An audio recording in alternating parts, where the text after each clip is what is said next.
అందరికీ నమస్కారం. ఎదుర్కొంటున్న కష్టమైన పరిస్థితులలో పోరాడుతాడు. తన జీవితంలో ఓడిపోవడం ప్రారంభిస్తాడు. కానీ అదే సమయంలో మానసికంగా బలమైన వ్యక్తులు ఈ కష్టమైన పరిస్థితుల నుండి, కఠినమైన సమయం నుండి ఖచ్చితంగా బయటపడతారు. స్నేహితులారా, ఈరోజు ఈ వీడియోలో మనం మానసికంగా బలంగా ఎలా మారాలనే దాని గురించి చర్చించబోతున్నాం. ఈరోజు ఒక బౌద్ధ కథ ద్వారా మీకు 8 అలాంటి నియమాలు తెలుస్తాయి. వీటిని మీరు తెలుసుకొని అర్థం చేసుకుంటే నమ్మండి, మీరు మీ కష్టమైన పరిస్థితుల నుండి ఖచ్చితంగా బయటపడతారు మరియు మీరు మానసికంగా బలమైన వ్యక్తిగా కూడా మారుతారు. ఒకసారి ఒక బౌద్ధ సన్యాసి ఆశ్రమంలో తన శిష్యులకు మెదడు గురించి కొన్ని ఉపన్యాసాలు ఇస్తున్నాడు. సన్యాసి ఆశ్రమంలో తన శిష్యులకు మెదడు గురించి కొన్ని ఉపన్యాసాలు ఇస్తున్నాడు. గురువు చెబుతున్నాడు, మనిషి మెదడులోని ఆలోచనలు కొన్నిసార్లు మంచివి అవుతాయి, కొన్నిసార్లు చెడ్డవి అవుతాయి. మెదడులో మంచి ఆలోచనలు పుడితే అతడు మంచి మరియు శ్రేయస్కరమైన నియమాలను ఆలోచిస్తాడు. కానీ అదే సమయంలో చెడ్డ ఆలోచనలు మరియు తప్పుడు భావనలు పుడితే అది అతని పతనానికి కారణం అవుతుంది. గురువు ఇలా చెబుతూ ఉంటాడు. శిష్యుల మధ్య నుండి రాము అనే శిష్యుడు లేచి గురువుతో ఇలా అన్నాడు, గురుదేవ్, మన మెదడును బలంగా మరియు శక్తివంతంగా చేసే, మనల్ని మానసికంగా బలంగా చేసే ఏదైనా మార్గాన్ని చెప్పగలరా గురువుగారు అని అడిగాడు. అప్పుడు తప్పకుండా, ఈరోజు నీకు 8 అలాంటి విషయాలను చెబుతాను. దీనితో నువ్వు మానసికంగా బలంగా మారగలవు. కానీ అంతకుముందు నేను మనసు విషయాలను చెబుతాను. దీనితో నువ్వు మానసికంగా బలంగా మారగలవు. కానీ అంతకుముందు నేను మనసు గురించి కొన్ని నియమాలను చెబుతాను. వాటిని మీరు శ్రద్ధగా వినండి. ఆ తర్వాత వీటి గురించి కొన్ని విషయాలను చెబుతాను అని చెబుతాడు. నేను మానసికంగా బలంగా ఎలా మారాలో చెబుతాను. అప్పుడు మీరు ఆ 8 నియమాలను సులభంగా అర్థం చేసుకోగలరు. గురువుగారు చెప్పడం ప్రారంభించారు. మనం ఏదైనా ఆలోచించినప్పుడు ఆ ఆలోచనలు మొదట మన మెదడులో పుడుతుంది మరియు దాని ప్రకారం మన శరీరం మీద మొత్తం పనిచేయడం ప్రారంభిస్తుంది. ఒకవేళ మీరు దుఃఖకరమైన విషయాలను ఆలోచిస్తే మీరు పూర్తిగా నీరసంగా మారిపోతారు. మీ శరీరంలో శక్తి తగ్గిపోతుంది. కానీ దీనికి విరుద్ధంగా మీరు ఉత్సాహభరితమైన విషయాలను ఆలోచిస్తే మీ శరీరంలో అపరిమితమైన శక్తి ప్రవహించడం ప్రారంభమవుతుంది. మీరు నిజంగా ఉత్సాహవంతంగా కనిపిస్తారు. మీరు స్వయంగా ఈ అనుభవాలను గమనించవచ్చు. మీరు సంతోషంగా ఉన్నప్పుడు మీ శరీరంలో అకస్మాత్తుగా కొన్ని అనుభవాలను గమనించవచ్చు. మీరు సంతోషంగా ఉన్నప్పుడు శక్తి వస్తుంది, మీ శరీరం మొత్తం వికసిస్తుంది. ఇది ఎందుకు జరుగుతుందంటే మీరు మీ మెదడులో ఉత్సాహభరితమైన విషయాలను ఆలోచిస్తారు. శరీరం అదే ఉంటుంది. కానీ మీరు దుఃఖంగా ఉన్నప్పుడు మీ శరీరం శక్తి రహితంగా మారుతుంది. కానీ మీ ఆలోచనలు ఉత్సాహం మరియు స్తోత్రం నిండి ఉంటుంది. మీ శరీరం వికసిస్తుంది. అంటే మన శరీరం ఎలా ఉత్సాహంగా మరియు ఎలా దుఃఖంగా పనిచేస్తుందనే మన మెదడులో ఉద్భవించే ఆలోచనలపై ఆధారపడి ఉంటుంది. గురువు మరింతగా చెప్పాడు. అప్పుడు నేను ఆ 8 నియమాల గురించి చెప్పబోతున్నాను. వీటిని అర్థం తెలుసుకొని మీరు మానసికంగా బలమైన వ్యక్తిగా మారవచ్చు. కాబట్టి ఈ 8 నియమాలను శ్రద్ధగా వినండి. మొదటి నియమం, గురువు చెప్పాడు, మానసికంగా బలంగా మారడానికి మొదటి నియమం, జరిగిపోయిన దాని గురించి చింతించడం మానేయండి. గురువు శిష్యులను అడిగాడు, నాకు చెప్పండి, సూర్యుడు ఏ దిశలో ఉదయిస్తాడు? అందరు శిష్యులు ఒకేసారి జవాబు ఇచ్చారు. గురూజీ, సూర్యుడు తూర్పు దిశ నుండి ఉదయిస్తారు. గురువు ఒకేసారి జవాబు ఇచ్చారు.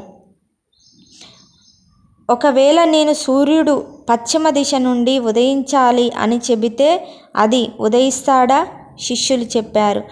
అసలే ఉదయించడు గురువర్య. సూర్యుడు తూర్పు దిశ నుండి మాత్రమే ఉదయిస్తాడు. మనం ఎంత కోరుకున్నా దాని స్థానాన్ని లేదా సమయాన్ని మార్చలేం. గురువు మరలా చెప్పాడు. ఒకవేళ వర్షాకాలం ఉందనుకోండి, నేను వర్షం ఆగిపోవాలని చెబితే మనం చెప్పడం వల్ల వర్షం ఆగిపోతుందా? శిష్యులు చెప్పారు. లేదు గురుదేవ్, అది వాతావరణంలో మార్పు వల్ల జరుగుతుంది.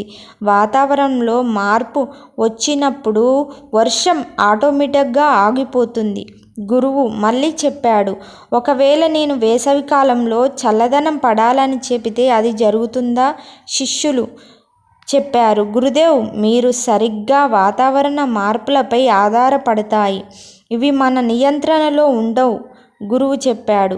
అదేవిధంగా మన నియంత్రణలో లేని విషయాలు లేదా జరిగిపోయిన సంఘటనల గురించి మనం ఎక్కువగా చింతిస్తూ పదే పదే బాధపడితే గతం సంఘటనలు మార్చగలమా? శిష్యులు చెప్పారు. లేదు గురుదేవ్. గురువు చెప్పాడు. మీరు మీ గతం గురించి ఎక్కువగా ఆలోచిస్తే, గత తప్పిదాల గురించి ఎక్కువగా పశ్చాత్తాపం చెందుతూ ఉంటే మీరు ఎల్లప్పుడూ బాధలో, చింతలో ఉంటారు. అందుకే జీవితంలో జరిగిపోయిన వాటిని మర్చిపోయే ప్రయత్నం చెయ్యండి. దీనిని ఒకే ఒక్క మార్గం. వర్తమానంలో జీవిస్తూ భవిష్యత్తుపై, రాబోయే సమయంపై, రాబోయే విషయాలపై దృష్టి కేంద్రీకరించండి. రెండవ నియమం గురువుగారు చెప్పాడు. మానసికంగా బలంగా మారడానికి రెండవ నియమం ధ్యానం చేయడానికి అలవాటు చేసుకోండి. గురువు చెప్పాడు. గౌతమ బుద్ధుడు సత్యాన్ని కనుగొనడానికి బయలుదేరినప్పుడు అనేక ఉపయోగాలను, అనేక కర్మకాండలను చేశాడు. కానీ ఆ కర్మకాండ వల్ల అతనికి ఎక్కువ ప్రయోజనం కలగలేదు. అతని శరీరం బలహీనమై కృషించిపోయింది. కానీ అతను సత్యాన్ని కనుగొనలేకపోయాడు. అతని గురువులు అనేక కర్మకాండలు, ఉపాయాలను చెప్పారు. కానీ అవి కనుక్కోలేకపోయాడు. అతని గురువు అనేక కర్మకాండలు చెప్పారు కానీ అతనికి ఎక్కువగా ఫలితాన్ని ఇవ్వలేదు. చివరికి గౌతమ బుద్ధుడు స్వయంగా అతనికి ఎక్కువగా ఫలితాన్ని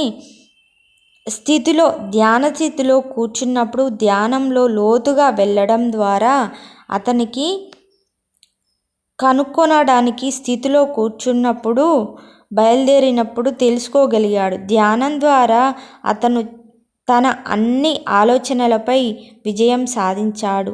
కామం, కోపం, లోభం, మోహం అన్నిటినీ జయించాడు. అతను పాపపు మార్గాలను ఓడించాడు. తన అన్ని భావనలకు జయించాడు. ఇదంతా ధ్యాన మాత్రమే సాధ్యమైంది. ఎందుకంటే అతను లోతైన ధ్యాన స్థితిలో ఉన్నాడు మరియు రోజుల తరబడి ఆ స్థితిలోనే ఉన్నాడు. ధ్యానం చేయడం వల్ల మన మనసు మరియు మెదడు చాలా శాంతంగా మారుతాయి. దీనివల్ల మనం ఏ పని చేసినా మన దృష్టిలో ఒక్క పనిపైనే కేంద్రీకరిస్తూ ఉంటుంది. దీనివల్ల మనం ఏది చేసినా అనవసరమైన ఆలోచనలు మెదడులో రావు. మనసు ఇటు అటు తిరగదు. దీనివల్ల మనం ఏ పని చేసినా బాగా అర్థం చేసుకొని చేయగలం. ధ్యానమే ఇలాంటి ఒక విషయం. ఇది ప్రతి విధంగా ఈ మెదడుకు బలంగా చేస్తుంది. బౌద్ధ సన్యాసులు ఏదైనా ఒక విషయంపై ఎక్కువ ఒత్తిడి ఇస్తే అది ధ్యానం. వారు గంటల తరబడి లోతైన ధ్యాన స్థితిలో కూర్చుంటారు. దీనివల్ల వారు మెదడు చాలా శాంతంగా, స్థిరంగా ఉంటుంది. మెదడు శాంతంగా, స్థిరంగా ఉన్న వ్యక్తి మాత్రమే ఏ విషయంపైన ఉత్తమంగా ఆలోచించగలడు. లోతైన ధ్యాన అభ్యాసాల వల్ల మీ కోరికలు కూడా నియమంగా గురువు చెప్పాడు. మానసికంగా బలంగా మారడానికి మూడవ నియమం ఎవరిపైనా ఎక్కువ ఆశలు పెట్టుకోకండి. గురువు చెప్పాడు, ఆశలు దుఃఖానికి కారణం అవుతాయి. మీరు ఎవరిపైన లేదా ఏ వస్తువుపైన ఎక్కువ ఆశలు పెట్టుకుంటే అక్కడ భవిష్యత్తులో అత్యంత దుఃఖం మీకు అదే వ్యక్తి లేదా వస్తువు నుండి లభిస్తుంది. ఎందుకంటే ఆశ ఉన్న చోటు అనుకోండి, కానీ అతను మీ ఆశలను తగ్గినట్టు నడవలేదు. అప్పుడు అత్యంత దుఃఖం ఆ వ్యక్తి నుండే కలుగుతుంది. అందుకే ఆశలు భంగమైనప్పుడు దుఃఖం చాలా ఎక్కువగా ఉంటుంది. అందుకే ఈ భౌతిక జీవితంలో ఎక్కువ మమకారం, ఎక్కువ ఆశలు ఎవరిపైనా ఉండకూడదు అన్నాడు. ఓ గురుదేవ్, ఆశలు లేకుండా, ఆశయాలు లేకుండా మనం ఎలా జీవించగలం? మన మనసులో ఎల్లప్పుడూ ఏ పని చెయ్యాలి, జీవితంలో ఉన్నత స్థానాలను సాధించాలి ఉంటుంది. ఆశలు లేకుండా మనం జీవితంలో ముందుకు సాగలేం.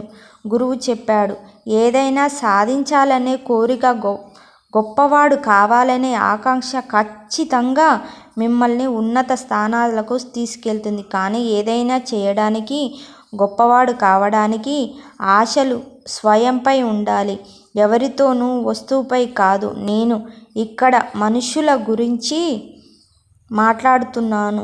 నీ స్నేహితుడు ఎల్లప్పుడూ నీతో ఉంటాడని, నీ కుటుంబ సభ్యులు ఎల్లప్పుడూ నీతో ఉంటారని, లేదా నువ్వు కోరుకున్నట్లు ఎదుటివారు చేస్తారని ఆశిస్తే ఇవన్నీ ఎక్కువగా ఆశలు, మమకారాన్ని పెంచుతాయి. ఎవరిపైనా ఎక్కువ ఆశలు పెట్టుకోకండి. స్వయంపై ఆశలు పెట్టుకుంటే దుఃఖం చాలా తక్కువగా ఉంటుంది. కానీ ఇతరులపై ఆశలు పెట్టుకొని ఆ ఆశలు భంగమైతే దుఃఖం చాలా ఎక్కువగా ఉంటుంది. 4వ నియమం. గురువు చెప్పాడు, మానసికంగా బలంగా మారడానికి 4వ నియమం, అవసరమైనది మాత్రమే మాట్లాడండి. గురువు చెప్పాడు, ప్రపంచంలో అత్యంత తక్కువ ఇబ్బందులు పడేది ఆ వ్యక్తి. అతను అవసరమైనంత మాత్రమే మాట్లాడుతాడు. ప్రతి సమయం మాట్లాడడానికి తగినవి కాదు. కొన్నిసార్లు నిశ్శబ్దంగా ఉండడం చాలా మంచిది. నిశ్శబ్దం అత్యంత గుణం. మాట్లాడవలసిన వస్తే తక్కువగా మాట్లాడండి. ఒక పదంతో పని అయిపోతే 2 పదాలు మాట్లాడకండి. గురువు మరింత చెప్పాడు, ఎక్కువగా మాట్లాడితే వ్యక్తి తన శక్తిని వృధాగా వ్యయం చేస్తాడు. ఎందుకంటే ఎక్కువగా మాట్లాడితే తక్కువగా ఆలోచిస్తాడు. అతను తన శక్తినంతా మాట్లాడడంలో వ్యయం చేస్తాడు. కాబట్టి అతని ఆలోచించడానికి సమయం దొరకదు. కానీ తక్కువ మాట్లాడి ఎక్కువగా వినే వ్యక్తికి ఆలోచించడానికి ఎక్కువ సమయం దొరుకుతుంది. మీరు ఈ విషయంపై ఎదుటివారి కంటే ఎక్కువగా ఆలోచిస్తే ఖచ్చితంగా మీరు మంచి సమాధానం, పరిష్కారం ఇవ్వగలరు. 5వ నియమం. గురువు చెప్పారు, మానసికంగా బలంగా మారడానికి 5వ నియమం, మొదటి ప్రయత్నంలో విఫలమైనందుకు భయపడకండి. గురువు చెప్పాడు, శిష్యులారా, భయం మీపై ఆధిపత్యం చెలాయిస్తే మీరు ఖచ్చితంగా విఫలమవుతారు. జీవితంలో అత్యంత విఫలమయ్యే వ్యక్తి అతనే. అతనికి తన లక్ష్యాన్ని సాధించడానికి భయం ఉంటుంది మరియు తన లక్ష్యాలపై నమ్మకం లేకపోతుంది. భయం మరియు సందేశం మీ జీవితంలో పెరిగితే అది మిమ్మల్ని విఫలం వైపు తీసుకెళ్తాయి. ఎందుకంటే భయం మరియు సందేశాలు మీ యొక్క బలాన్ని, ఆత్మవిశ్వాసాన్ని కదిలిస్తాయి, బలహీనపరుస్తాయి. మీ ఆత్మబలం, ఆత్మవిశ్వాసం బలహీనమైనప్పుడు మీరు మీ లక్ష్యాన్ని సాధించలేకపోతారని భావిస్తారు మరియు ఈ అసమర్థత మిమ్మల్ని విఫలం వైపు నడిపిస్తుంది. 6వ నియమం. గురువు చెప్పారు, మానసికంగా బలంగా మారడానికి 6వ నియమం, జీవితంలో ఎప్పుడు మిమ్మల్ని మీరు తట్టుకోండి. ఎవరితోనూ మీ సొంతాన్ని పోల్చుకోకండి. గురువు చెప్పాడు, జీవితంలో ఎంత ఎక్కువగా పోరాటం చేస్తారో అంత ఎక్కువగా బలంగా మారుతారు. మీరు ఎంత బలంగా మారితే అంత ఎక్కువ సమర్థులవుతారు. అందుకే మీరు ఏ పనిలో విఫలమైనా లేదా ఏ పని మీ ఇష్టం ప్రకారం జరగకపోయినా లేదా మీరు చేయకూడని పనిని చేసినా ఆ జరిగిపోయిన విషయాల గురించి పశ్చాత్తాపం చెందుతూ చెయ్యకూడని పనిని చేసినా ఆ జరిగిపోయిన విషయాల గురించి పశ్చాత్తాపం చెందుతూ నిరంతరం మిమ్మల్ని మీరు తిట్టుకుంటూ ఉంటే అది మిమ్మల్ని మానసికంగా బలహీనంగా చేస్తుంది. 7వ నియమం గురువు చెప్పారు. మానసికంగా బలంగా మారడానికి 7వ నియమం మీ శక్తిని వృధాగా వ్యయం చేయకండి. గురువు చెప్పారు, మీ అందరిలో ఇప్పుడు చాలా శక్తి మరియు ఉత్సాహం మరియు ఉన్నాయి. కానీ ఈ శక్తిని ఎప్పుడూ తప్పుడు వ్యక్తులను తప్పుడు పనులలో వృధా చేయకండి. ఎందుకంటే మీరు ఈ శక్తిని వృధా చేస్తే అది మిమ్మల్ని నాశనం చేస్తుంది వైపు తీసుకెళ్తుంది. 8వ నియమం గురువు చెప్పారు. మానసికంగా బలంగా మారడానికి 8వ నియమం అందరి మాటలను వినండి, కానీ మీ మనసు చెప్పినట్లు చేయండి. గురువు చెప్పారు, శిష్యులారా, మొదట మీలో ఎంత సామర్థ్యం ఉందో తెలుసుకునే ప్రయత్నం చేయండి. మీకు మీ సామర్థ్యం గురించి తెలిస్తే మీ సామర్థ్యం ప్రకారం మీ పనిని చేయండి. ఎంతమంది మీతో మీరు ఇది చేయలేరు అని చేయలేరని చెప్పినా వారి మాటలను ఎంచుకోండి. వారి సూచనల మీద నడవకండి. ఎందుకంటే శరీరం మీ సొంతం, మెదడు మీ సొంతం. కాబట్టి మీ గురించి మీరు ఎక్కువగా తెలుస్తుంది. గురువు చెప్పారు, మానసికంగా బలంగా మారడానికి 8 నియమాలు. మీకు ఈ నియమాలు పూర్తి నమ్మకంతో అనుసరిస్తే నిశ్చయంగా మీరు మానసికంగా బలంగా మారుతారు. ఆ తర్వాత ఏ సమస్య, ఏ కష్టం అనుసరిస్తే నిశ్చయంగా మీరు మానసికంగా బలంగా తయారవుతారు. మిమ్మల్ని బాధించలేదు మరియు మీరు వాటిని ధైర్యంగా ఎదుర్కోగలరు. శిష్యులకు ఈ విషయం అర్థమైంది. అందరూ ఈ సమాచారం కోసం గురువును ధన్యవాదాలు చెప్పారు. మరి ఈరోజు బోధన పూర్తయింది. స్నేహితులారా, ఈ వీడియో మీకు నచ్చి ఉంటుందని ఆశిస్తున్నాను. ఈ వీడియో గనక నచ్చినట్లయితే లైక్ చేయండి మరియు మన ఛానల్ని సబ్స్క్రైబ్ చేసుకోండి. ధన్యవాదములు.